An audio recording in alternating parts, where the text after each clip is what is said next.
Welcome to the Millionaire University podcast. I'm your host, Brian Guerin, with you today. And on this edition of the MU Pod, I'm joined by my friend and friend of the show, Corey Ganim. He is the founder of the Wholesale Network. They specialize in teaching folks how to sell on Amazon the right way. Corey, welcome to the show, man. Thanks for having me back, Brian. I'm looking forward to it, man. Thanks again. Yeah, dude, I'm stoked. I'm excited because today we're going to be talking about something a little bit different. If you look back at episode, I'm going to pretend like I know the number. Actually, I shouldn't because I don't. But you were with us at some point last year. We've had a lot more episodes since then.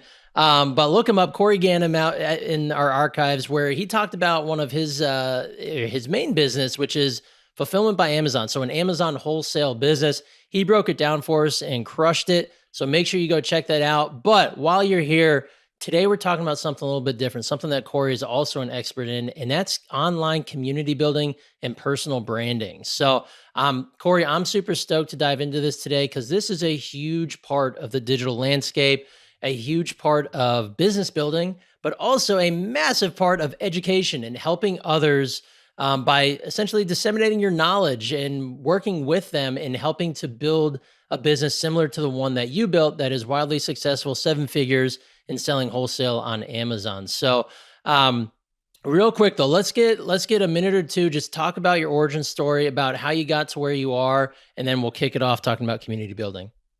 Yeah, definitely. So as far as the origin story is concerned, oh, and by the way, it was episode 139 was the first time I was on. See, the he's doing my Millionaire job for me. Good work. Yeah. So I know we went super deep into my background and kind of my business model for selling on Amazon back in episode 139. So folks can check that out. But the quick and dirty is that I graduated from college in 2017. I went straight to work for IBM as a data storage salesperson at IBM. And it was one day I was kind of looking around the office, right? I'd been selling on Amazon as kind of a side hustle at the time. It wasn't super serious. But I remember we were at a happy hour with our team at IBM. And one of the guys at the happy hour was this guy named John. Now, John was my manager's manager. This happy hour is taking place in Chicago. John lives in Minneapolis. So I'm like, why is John at this Chicago happy hour? And why is it that I see John like every other day? It's like he was always in Chicago. And what my coworker said to me next hit me like a ton of bricks and really was the impetus for me wanting to go full-time into entrepreneurship, which ended up being full-time into selling on Amazon. And he said, Corey, he's like, you probably see John more than his own kids do. And I remember he just made that as an offhand comment. And I was like, oh my gosh, if I stay here at IBM for the next, 10, 20, 40 years, I'm probably going to be John. And that's not what I want for me and what I want for my life. And I'm sure a lot of your listeners probably think the same, right? That's why they're listening to this podcast. So, fast forward, I guess that was back in 2018-ish. Have been selling on Amazon full time for a number of years. My business model is called Wholesale, which is where we buy products in bulk directly from the manufacturer and sometimes from a distributor. And then we turn around and sell it on Amazon, right? So that's kind of the quick and dirty. There's a lot of directions we could go with it, but that's really the one moment that I could pinpoint and saying like, oh, the corporate thing's not for me. Right. And I think that resonates with so many of our listeners. That's why I always want to make sure I get a quick origin story from our guests, because so many people that are listening today can relate to that, right?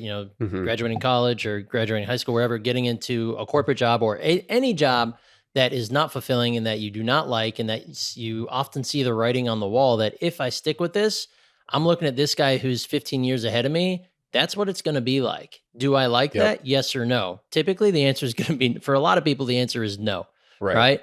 And that's when that first spark of entrepreneurship, I think for a lot of us, is really lit. And so goes the same for you. All right. So you kind of dove into your side hustle, went full time, took it into a 7-figure business. It's still a thriving 7-figure business today. Let's start shifting towards when you started looking at community building. The Wholesale Network, let's talk about that, but what led you to believe that there was something in community building for you? What was the impetus for that? Yeah, so this is another one of those situations where I think I was in the right place at the right time and things became pretty clear to me. So this was back in, I'd say, early 2022. So I was at the time, early 2022, I was about 5 years into selling on Amazon, 5 years into that journey. And I remember one day I was like, I know two other Amazon sellers. Like I could literally count on one hand the other Amazon sellers that I knew personally in any way, right? And I'd been doing this for 5 years, so I had virtually no network.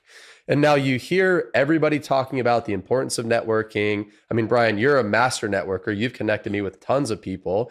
And I was kind of getting to that point in my business career where I'm like, all right, it'd probably be pretty smart to start networking and start getting to know some people, not just in this space, but in general. So that led me to joining a community called MDS, which stands for Million Dollar Sellers. That is probably the largest and most successful community of Amazon sellers still, and was at the time as well. Now, I joined MDS in August, and then like a week later, they were having their national event or their big yearly convention down in Mexico City. So I joined this big community. It wasn't cheap. It was a pretty big investment. I don't know anybody in the community, but I'm like, you know what? I'm going to pay for the event too. I'm going to fly down to Mexico and kind of see how they do things. So I get down to Mexico City and I'm in this room with, 150 of some of the most successful Amazon sellers out there. These guys are so smart. They're so much smarter than me. I'm just soaking up all the knowledge. And I'm like, this is what I've been missing all along. This is kind of what's going to help take me to the next level. And over the course of the next few months and really the next 2 years, as long as I was a member, I was thinking to myself, I'm like, this is such a great community. But what MDS was focused on was called private label, right? Which is just a different business model for selling on Amazon. So within this MDS community, 90% of people in the community are focused on private label. And there's maybe 5 to 10% of people like me who are doing wholesale, right? Which is my business model. And like every business model out there, they all have their nuances. So even though I'm in this group of Amazon sellers now, I'm still feel like I'm missing a piece of, there's not that many people here who are doing what I'm doing specifically. So that led me to start thinking, I'm like, you know what if I created the MDS for wholesale, right? Take exactly what they're doing, take their events and their processes and the way they do things and just apply it to my business model. And that led me to sending a DM to 25 different people on Twitter who I knew were all successful wholesale sellers. And I said, hey guys, I'm thinking about putting together this group. I don't really have a concrete plan for it yet. It's going to be $250 a month. Would you be interested in taking a chance and joining this with me? And if it goes nowhere, then, we'll forget about it in a month or two, right? And I was shocked that out of those 25 people that I DM'd, I think 22 of them came back and said yes, and all 22 actually paid. So here within the matter of a week or two, I've got, 22 people paying $250 a month to be a part of this wholesale community that just didn't exist at the time. So that really was the market, I think, validation that I needed to say, okay, this has legs. Let's put this together. Let's grow this and let's see what we can do from here. Wow. Okay. I love that. So let's dive into the actual infrastructure of the community. To that point, you had been a member in a community. You hadn't hosted one before. What is the first step you took besides just opening this up? And then when you did it, what was that first feeling of okay, I'm in charge here. What do we do? Was there a course attached to it? Give me all the deets there. Yeah. So one thing that I really liked about MDS is that it was exclusive, right? You couldn't just, if you had the money, which I think at the time it's like $7,500 a year, they wouldn't just take anybody's money, right? You had to, one, be qualified, which to MDS meant you had to be selling at least $1 million a year on Amazon. That's why it's called $1 Million Sellers. And then obviously you got to pay. So I kind of took that same approach with the initial community that I created, which is now our Wholesale Network Mastermind, and said, well, hey, I want a high level group of wholesale sellers. I don't necessarily want to be dealing with people that are brand new. So that's the approach I took. The 25 people I reached out to, I knew that all of them were doing at least $1 million a year because I knew them personally. So from the start, I wanted it to be kind of like a higher level organization of professional sellers. And I remember, you asked, is there a course attached to it? Or when did you kind of realize all right, what do we do?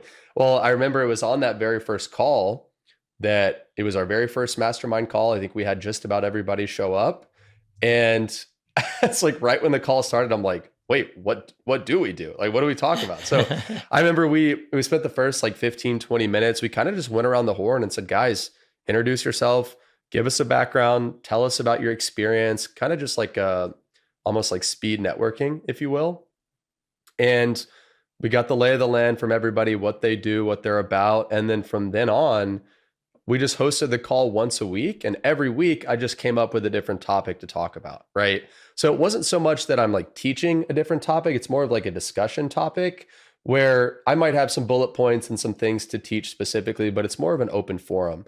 And that's how we've developed the mastermind calls. I mean, that's still how we run them today. Right. The only difference is a lot of times we'll have guest speakers, either from within the industry or outside the industry. And that format and that, approach seems to work pretty well. Folks are pretty engaged. Okay, so that you started talking a bit about the structure of the community, or at least talking about the mastermind here. How's it structured? Is it a weekly Zoom call? Is there an online like platform? Like, are you guys in Circle or anything where there's opportunity for your members to ask you questions outside of the call? How does it all look? Yeah, so it's hosted in Discord, right? So there's a bunch of different platforms that you could host a community on. You've got Discord, you've got School, you've got Circle. We chose Discord just because we felt like that's where a lot of Amazon sellers kind of already hang out. So we try to meet people where they are. So we're hosted in Discord. As far as the calls are concerned, those are every Wednesday at 1 p.m. Eastern. We've rarely missed a day over the last almost 2 years that we've been doing this. So the call runs for usually about 90 minutes. Throughout the week, we're having discussions inside Discord. We really have chat channels for just about every different topic that you'd want to cover as an Amazon seller. And then also, of course, direct access to me via direct message.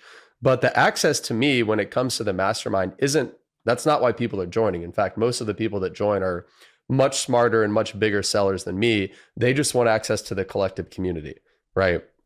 And now we've got multiple full-length courses that they get access to as part of their membership. We have a resources vault of, I think, 122 different, whether it's scripts or templates or SOPs or, trainings, a whole knowledge base that we've compiled over the years. And that's kind of the gist of like what you actually get as a member there. So how do you measure success for members? Or I guess members, are they measuring their success on, is it more of just being part of the community, or are they relying on you and your knowledge and the knowledge of the collective community to help them, make specific strides in their business? What does that look like? Yeah. So as far as measuring success, it's more so, and because the mastermind is not like a coaching program, right? It's more of a collective community. I think everyone who joins is going to judge success differently. Some people join because they want access to the SOP library, for example, right? So to them, getting access to those SOPs and being able to implement those, like that's their ROI. For others, and this is kind of my impetus for putting it together in the first place, they simply want a place where they can hang out with other high-level people like them. Because that is the biggest issue that I was facing that's why I started the community in the first place. I'm like, Amazon wholesale sellers specifically deal with some very specific, very nuanced problems that not even all Amazon sellers deal with, right? We've got to be around other wholesale sellers.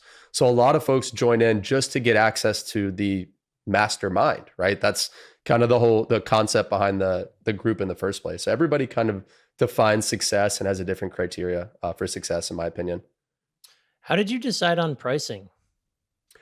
Yeah, so we've changed. I was kind of mentioning this to you before we started recording here. We've experimented with a lot of different pricing models over the last almost 2 years now. When we started, it was just a flat monthly of $250 a month, right? And we've got, I think of the initial 22 people that joined at that price, we've still got 17 or 18 who are active, 19, 20 months later. And then eventually we moved to just a lump sum, right? A higher ticket price, an annual subscription. And the thought process behind that, at least for me, is that I don't love communities where it's like, hey, you pay one time and you're in for life, because I feel like that just leads to a lot of, you might have 500 people in your community, but only 40 of them are active or 50 of them are active. So I like the recurring model because one, I mean, recurring revenue is obviously great as a business owner, but two, that you just get people who are going to be more engaged and who are going to participate and just be in it for longer term. Yeah, it's one of those where it's, it's why everybody wants some sort of recurring business model. Right. It's great for business, but also from the user side of things, they know they have a monthly skin in the game, right? It's a Yep. reminder when that payment goes through. It's like, okay, I'm in this community for a reason, or if that reason is no longer there, then it's up to them if they want to leave it or not. So, Yep. um, how did you decide on when you switched to the lump sum? Like, did you just pull a number out of thin air and just see if people would pay it, or did you base it off of something? How'd you do that? Yeah, so I did base it off. So one of the other, I guess, benefits that comes with the mastermind specifically is we will provide leads and specific products for our members to buy. So we partnered with a couple of different wholesale suppliers who we've vetted and who we know are legitimate. And they will sometimes come into the community and say, "Hey guys, we've got these deals available. You can buy these. This is your pricing." I mean, we've connected some of our members with these suppliers directly. And I know for a fact that us just bringing that supplier to the table has made some of our members 20, 30, 50,000 in profit, if not more. So when we set the price, we set it at a high number that we felt, well, hey, this is definitely a lot to pay. But if somebody really participates and really takes advantage of everything the community has to offer, then they should make a, 2, 3, 5x ROI on that in the first year alone. Wow. Okay. Yeah, it's one of those where value pricing, right? Like basing it off Yep. of the value. There's a lot of masterminds or there's groups that I've been in or a few that I'm currently in where it's pretty high priced, but Hmm. when you look at the value that you're getting from it, or whether it's new inbound leads, new customers, or new connections that bring in those types of things, you look at the ROI and you're like, oh, okay, well that was a 3, 4, 5, 10x, whatever it might be. Yeah, that $10,000 is worth it, right? Yep. It's Exactly. all about the value. So one of the big questions so I've been in online communities for years now. And one of the biggest differentiators is the engagement. Yep. Communities that are not engaged, you don't stick around very long because it's like, well, what's the value here? So, how did you approach your community engagement, and how do you handle it today? And was that ever a big bugaboo for you? Where you're like, oh gosh, how do I manage this group to stay engaged? Yeah, and I feel like that's the $1,000,000 question, right? Because I mean, there's even times recently where we've got a pretty engaged community. We got a lot of people that participate on a regular basis. But there are still times where I'm in the Discord and I'm like, "Dang, it's been pretty quiet today," or I haven't heard a whole lot today. Are people still engaged? Are people still getting value? So I think as the community owner, that probably goes through your head more often than if you're just a member, right? But as far as keeping folks engaged, I mean, I think part of that comes down to once you get to a certain point, investing in a really good community manager. So we've got a solid team, right? It's not just me. We've got some really smart folks behind the scenes, keeping people engaged, checking in with new members, making sure that they're finding what they need. And another thing that we've done that I think has been really good for engagement, and I think it's a competitive advantage for us as well, is hosting events. So we've hosted multiple events here over the last year, and they tend to be really successful. They get really good feedback from our members, and they seem to be the reason why a lot of people stick around, because what we've noticed is that certain members are not active in the Discord. They're not. They will not say a word in the Discord, but they'll show up to every single event, even if it means they've got to pay, $400 for a flight, $600 for a hotel for 2 nights to come out to wherever we're hosting the event and hang out, but they'll do it. So I think events have been a really, really good way for us to keep folks engaged, even outside of the day to day. Yeah, I think events are such a huge part of communities, and the Yep. communities I'm in, I don't get to go to as many as I would like to. Just that's what having 4 kids does to you. But when I do, pick and choose the ones I go to, there's nothing better than being in the same room in real life with the people that you're in that community with, whether or not you're a high engager, mid engager, or low engager. It's hard to beat that in person. I think that's such a massive value add to any community. And obviously, it sounds like that's the case for yours as well. Yeah. And in fact, we did a mastermind because we've got, and I'm sure we'll touch on this too, but we've got, a couple different communities. One is the mastermind, obviously, that we've been talking about. One is more of a coaching program for folks that are trying to get to that 7-figure level. And sometimes we'll host community-wide events where everybody in every tier of the community can come out. And sometimes we'll host mastermind only events. And we hosted a mastermind only event here in Charlotte, actually, about a month ago. And we made it a small group event on purpose, right? There was only, I think, 7 or 8 of us here in Charlotte, but it was super intimate. And, these are people that some of them had interacted maybe in the Discord leading up to the event. Some of them had no idea who the others were. And by the end of that weekend, I mean, I felt like I was good buddies with all of them. And you'd think that they had been friends for the last 10 years because, obviously part of the event was educational. We did a half day of workshops and whatnot, because you got to be able to write it off. But the rest of the time we spent going out to eat, and we went to, mini golf, and we went whitewater rafting as a group. And I feel like it's those types of activities, the non-business things, that really gets people to bond. And like, we did a low ropes course at the Whitewater Center, right? And, some people might think that sounds lame, but it was actually so much fun. And just what you get to know about other people, and just kind of interacting, collaborating with other people in that way, I think is really unique, and it's just hard to replicate.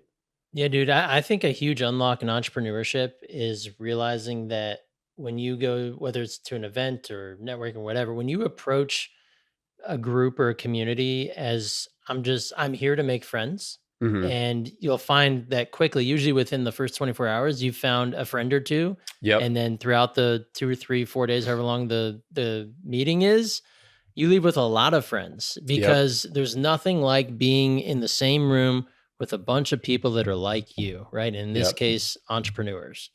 In your case, Amazon wholesalers. Like, there's nothing that beats that, because entrepreneurs, we're pretty lonely in general, right? Like, it's tough for us to relate to our W-2 friends, or to our even our siblings or parents, if they Yeah. didn't live the entrepreneur life, because it is so different. Even like my wife, she's not an entrepreneur.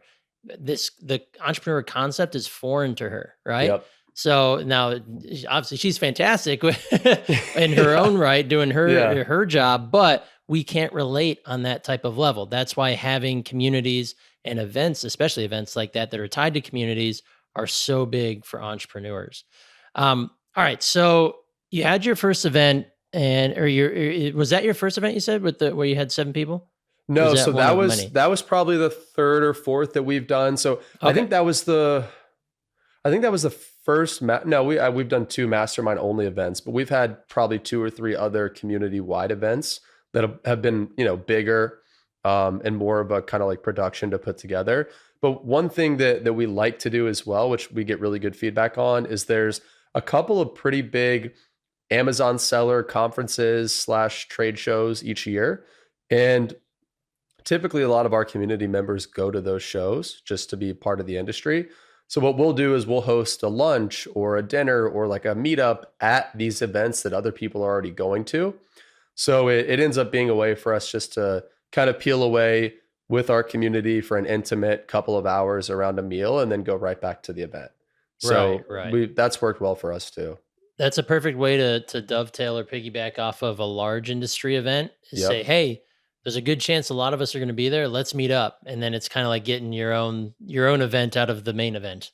Well, and who kind of gave me that idea, and not that it's some like novel strategy or anything, but you had connected me with Dustin Reekman back when we first did our episode over a year ago. Yeah. And one thing that I think he does a really good job of with his mastermind is, I think last year they did an event around Podfest, right? So Mhm.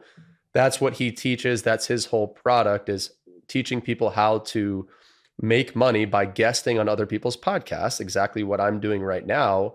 And then he did a meetup with his mastermind at Podfest, because he knew a lot of his folks were already going to go to Podfest. So it's like, well, hey, let's just do a mastermind meetup while we're there. And I was like, oh, that makes perfect sense. So kind of copied that concept from him. Yeah, it's great. Shout out to Dustin. Awesome community over there. Yeah. Oh yeah. Um, all right, so you have your high level and your mastermind community. You also told me you have more of a low ticket community. Not, I don't know if that's the best term for it, but it's Industry it's a term, I lower, guess. yeah, industry term, right? Yeah. But it is still jam packed with value, but at a lower price point. Let's talk about the differences between high ticket and low ticket communities, and When did you introduce both tiers in your community world? Yeah, good question. So, well, let's first start by talking about the difference between the two, right? Because I've had mastermind members and I've had coaching members over the last couple of weeks say, "Well, hey, what's this new community you're doing in school? Like, do we need to be a part of that too?" And I always have to go back to them and say, "Absolutely not, because what you guys are getting is 100 times what they're getting, right? Because the lower ticket community, which right now, as of this recording, is $35 a month, but that is geared towards folks who are brand new to selling on Amazon. These people either they don't even have a selling account, or maybe they just started within the last couple of months and they want to transition to wholesale. That was kind of why we created that group, because we don't accept anybody into the wholesale network, right? Or the mastermind, which anybody who is not currently selling on Amazon. So we felt that we were turning away a lot of people that we could serve by not having a more entry level product. Now, the difference between the two is in the lower level community, which is called the Wholesale Accelerator, the $35 a month. Those folks get a full 3-week course. So it's laid out in weeks because there's action items every day, right? So it's like on day 1, you do these 2 things. On day 2, you do these 2 things. So it's very step by step for 3 weeks. And then they get weekly content drops. So it's like, hey, this week we're going to do a training on this tool. This week we're going to talk about trade shows, et cetera, right? But what they don't get is there's no live calls, there's no live Q&A, there's no DM access. So I've actually turned off my DMs in school to those folks, specifically so that the folks in the mastermind don't feel like they're getting the same level of access as the mastermind folks are. So it's, very stripped down. And then obviously the folks inside the wholesale network and the mastermind are getting, 10 times that, multiple additional courses, multiple weekly calls, free events, right? Mm-hmm. A whole coaching staff that they have access to at any given time. And then obviously direct access to me via DM and voice chat as well. Well, and it might be stripped down, but for where those folks are in their journey, that's just the right amount, right? Because you Totally. you can't take somebody who doesn't even have an account yet, but this is something they think they want to do. You can't throw them into the mastermind and expect them to have any degree of success because Right. that's like skip and go and going way too far down the monopoly board. You're going to be completely lost without your foundation. Exactly. But that's also where typically, if you're very entry level at this, you probably maybe I shouldn't pay with such a broad brush, but you're probably looking for something that doesn't cost as much because you aren't one Yep. million percent sure that this is right for you. You just have a hunch. But for Yep. $35 a month, I could easily go confirm or not confirm my hunch that I want to do this, which is Exactly. the whole premise behind the lower ticket option. While that may sound derogatory towards what you offer, it absolutely isn't because it's meeting them where they are. Well, exactly. You're right. Because, most of the folks that join the Wholesale Accelerator, they are, like you said, trying to figure out, is this business model the right fit for me? Right. And what I love about that community is even though it's only a few weeks old, people are asking awesome questions and guys are in there ready to go. And the engagement has been awesome there inside school specifically. And kind of like you said, I think it would be doing a disservice to those folks who are on the newer side to be like, hey, here's a 20-hour wholesale course, right? Which is something we provide in the network. Here's a 122 pieces of content inside the resources vault, like we offer inside the wholesale network. It just wouldn't, they would have information overload times 100, right? So Mhm. instead, we strip out only the basics. Here's what you do every day for 3 weeks. And then here's a couple of additional trainings and resources that are going to be helpful to you in your position. And hey, by the way, when you're ready, then you can upgrade to the wholesale network and you'll be in a much better position to succeed then. That was kind of the idea is kind of more of like a start with the accelerator, upgrade to the network, and then upgrade to the mastermind. It's like a farm system for your big leagues, which is your Yep. mastermind. They call it the stadium model. Shout out to Vincent Puglisi, our resident membership expert. But yeah, you meet people where they are, and you offered at a price point that's congruent to what you're putting into the community, and then it serves as a feeder for the top 1% who quote unquote graduate from your low ticket offer. They're now ready for your higher ticket. They're ready for the mastermind. So it's a great business decision for you because you're setting yourself up for success in the long term, as opposed to, well, we only just focus on the mastermind. And not that there's anything wrong with that, but you got to keep filling that mastermind. And if you can Right. home grow some new members that are, maybe they take a year, 2 years, 3 years, but hell, maybe 4 years down the line before they want to join, that's one more sale you might not have had if you didn't cultivate them.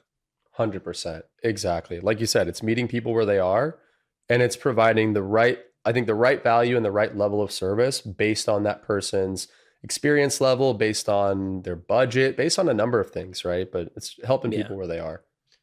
So who, I guess I want to tie in personal branding to this. So Yeah. you've got to be able to bring people into your community, right? That's really hard to do if nobody knows about you, if nobody follows you in any sense of the term, right? Like if they Mhm. have no clue who you are, you're not going to be successful. So let's talk about personal branding and how you've utilized your personal brand to bring people into your communities. Yeah, so it really started for me when it comes to personal branding. I'd say January of 2023, because it's funny. I was looking for different podcasts in the Amazon space that I could listen to because there aren't. I mean, there are a bunch, but there aren't any specific to wholesale or kind of my business model. So I stumbled across these guys, Miles and Garrett, who are now very good friends of mine, and they've got this podcast called Buy Box Bandits. So shout out to Buy Box Bandits. And I remember listening to it. I'm like, oh, these are young guys, right? They're around my age. I bet they could benefit from someone like me who's been in this for 5 years. I'm a little more experienced than a lot of their guests and could probably provide some value. So I remember I reached out to them on Twitter. At the time, I had 0 followers, 0 following, and 0 tweets, and no profile picture. And it was like, hey guys, I'm Corey. I've been listening to the show. I'd love to come on and kind of help educate your guests. And of course, they ignored me as they should. I followed up one time and I was like, hey guys, like if it's not a fit, no worries, but would love to come on and do this. And Garrett told me, he's like, yeah, I don't know why I responded, but I did. And we had you on. And Brian, I swear to you, if that one thing would not have happened, I promise you I would not be here. Like that podcast with them was the entire impetus for me starting my personal brand and creating content and putting myself out there.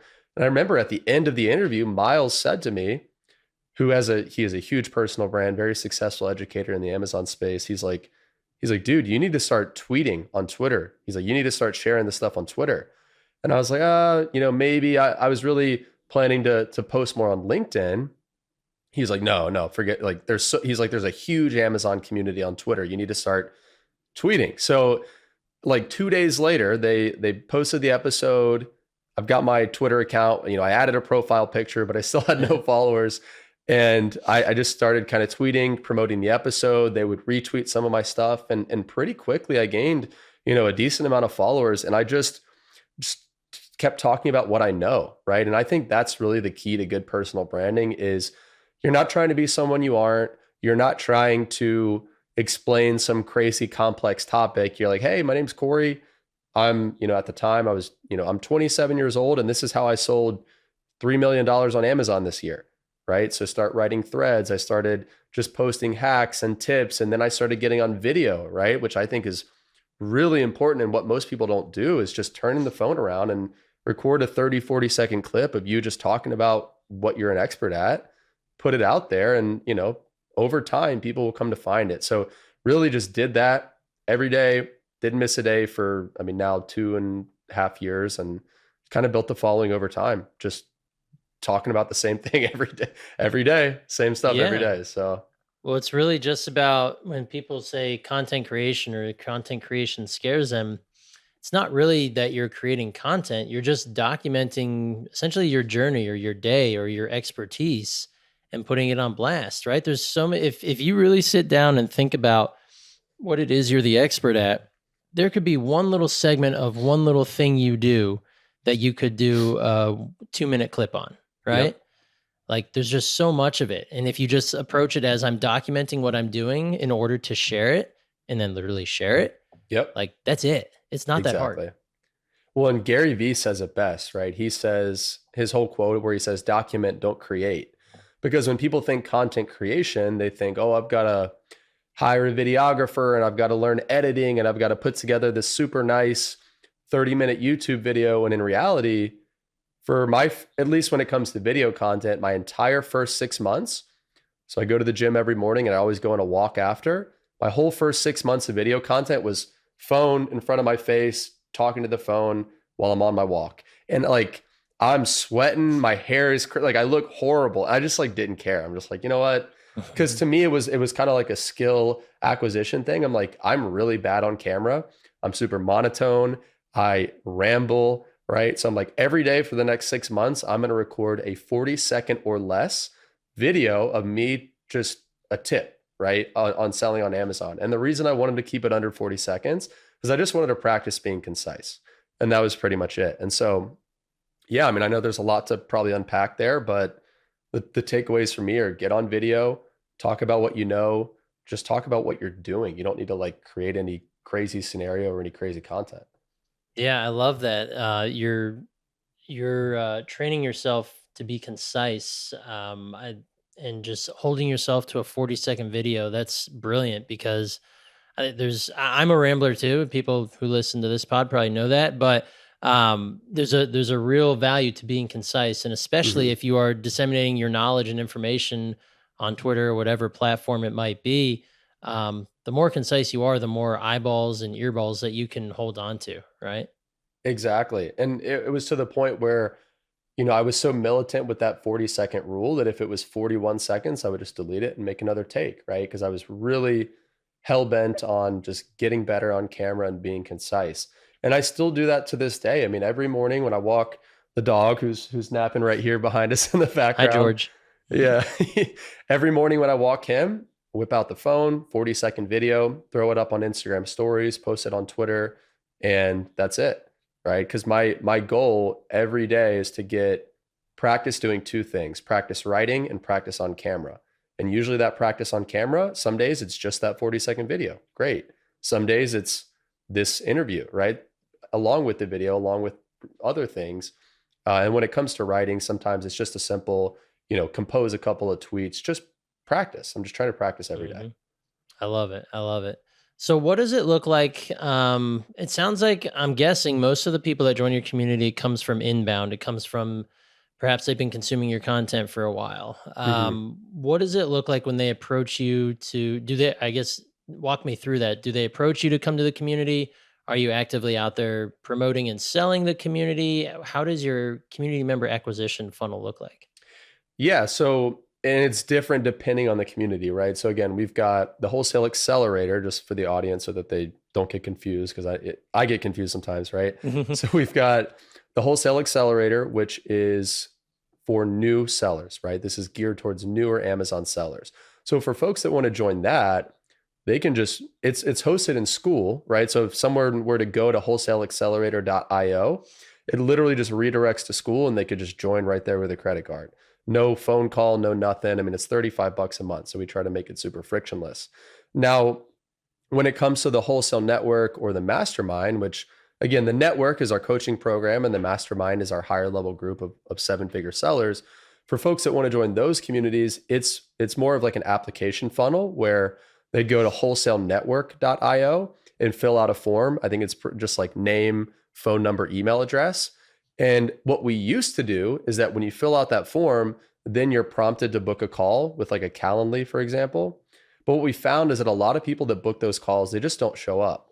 So now, if somebody wants to join, they fill out that form, and then one of our team members contacts them, usually within 20 minutes on the phone, to have a conversation to see if they're a good fit. And then if they are a good fit, then we take the payment information over the phone and we get them right in. How many team members do you have that help you manage your communities? So we've got Johnny doing sales, Kate operations, Rebecca community management, Kaj is another coach, and then Inna is like a virtual assistant admin. So I guess including me, six, but aside from me, five. Okay, gotcha. And then did you build a team out first and then start your community, or did you build brick by brick? Kind of brick by brick. So I feel like I've been so lucky in this space. Just I feel like I just know a lot of really good, smart people, and they all just kind of like fall into place when you need them, for lack of Hmm. a better term. So it was at an event last year, one of the Amazon events that we go to every year. It's called Miami Seller Conference.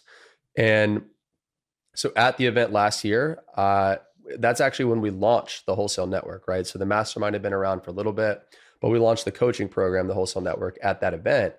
And I remember I met one of the event coordinators. Her name was Kate. Kind of met her briefly in passing at the hotel. Like I'd seen her on Instagram, didn't really know her. But then a couple of weeks later, one of my buddies says, "Hey, Corey, I think Kate, like she wants a new role. Like she wants to do something different. I told her she should come work for you." And I was like, "Oh, she seems like she'd be a great fit. Let me talk to her." So call her up, do like a 2-month kind of trial phase to see if she's a good fit. And turns out she's a rock star and is going to be like my right hand and probably everything I do forever at this point. Like she's that good. So, that kind of happened organically. Rebecca, our community manager, also happened organically. She's someone that we know just kind of from the general Amazon selling space, but she's really personable. She's really organized, and she was looking for part-time work, and it was a great fit. So yeah, everybody's kind of just, I feel like I've just gotten really lucky. But I Nice. also feel like part of it too is, I don't know about you, but like when I want someone on my team, I don't know. It's like, I almost am like, you are going to be on my team, whether you like it or not. I don't say it Right. that way, but it's like, it's almost, I think the energy that I have in which I approach them, it's like, hey, how do we work together? Because like, we have to do something. And I think that Yeah. comes across in a way where they're like, okay, yeah, like, sure. So I don't know. That's just me. Yeah, no, I feel like I'm kind of the same way there, where it's like this person is awesome. I will find a way for them to fit into this business, or even if they're not in the right spot, I will let them know about it and I will wait. Like it, Yep. and it typically won't be long. Yep, exactly. Yeah, I mean, Yeah, finding the right people and keeping them around. I mean, I mentioned Kate and then Criselda, who's one of my employees in the actual Amazon business itself. I told both Kate and Criselda, I'm like, guys, I don't care what we're doing 10 years from now, 20 years from now. It sure as heck won't be selling on Amazon probably. But y'all will still be working together then. And they're like totally on board for it. So that's awesome. keeping people in the fold, no matter what. Yeah, get the good people and keep them close. Yep, exactly. Awesome. Well, Corey, as we start to head towards time to wrap here, I've got one last question, and that is, what is the one question that I'm not asking, or that you don't get asked about community building or personal branding, that you wish you were asked or that we ought to know about? Ooh, that's a good one. So I think the question that people aren't asking, well, so let me phrase it this way, right? Because a lot of people see people like myself, or they see people in whatever industry, whatever niche, selling communities and courses and information products. And everybody thinks, oh, it's so easy and it's so profitable. And these course sellers are making all this money selling info, and they're not really making that much money doing the actual thing that they're teaching. So I think the question that I wish people would ask is, like, how hard is it, and what are the bad parts of it? Because I think, again, from the outside, people see me selling this high ticket community, and they're like, oh, he's killing it, he's probably printing all this money. I'm like, I promise you it's not always the case. So Yeah. it's like, what is the actual, like, what's hard, what are the tough days look like?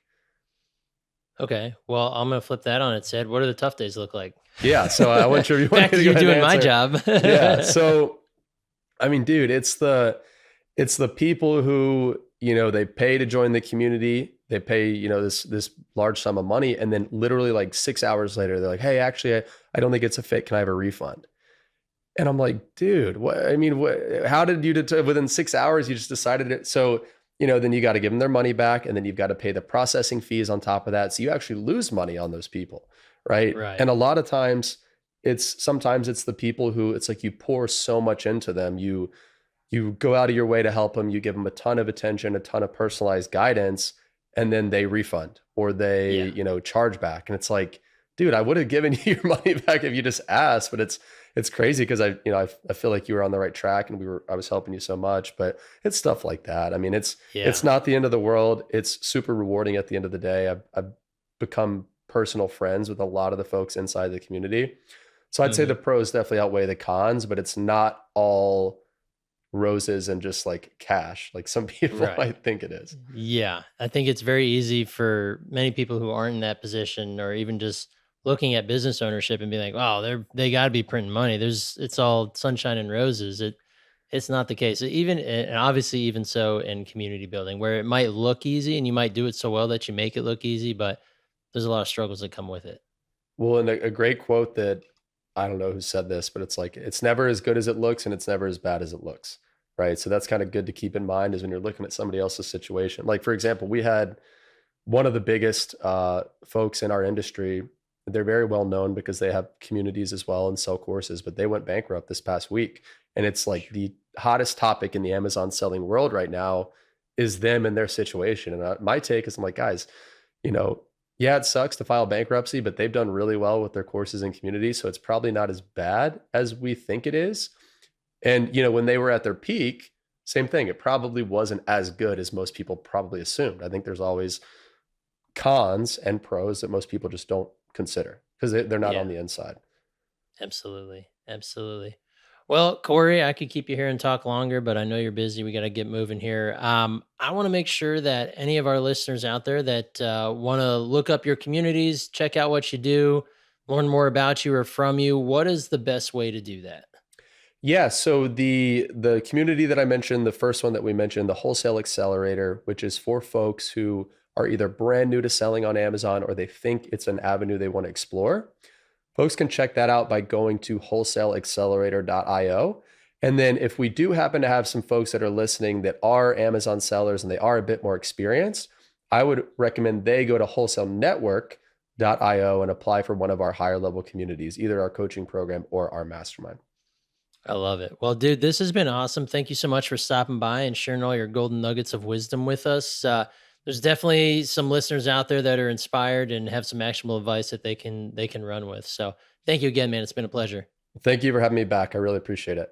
All right.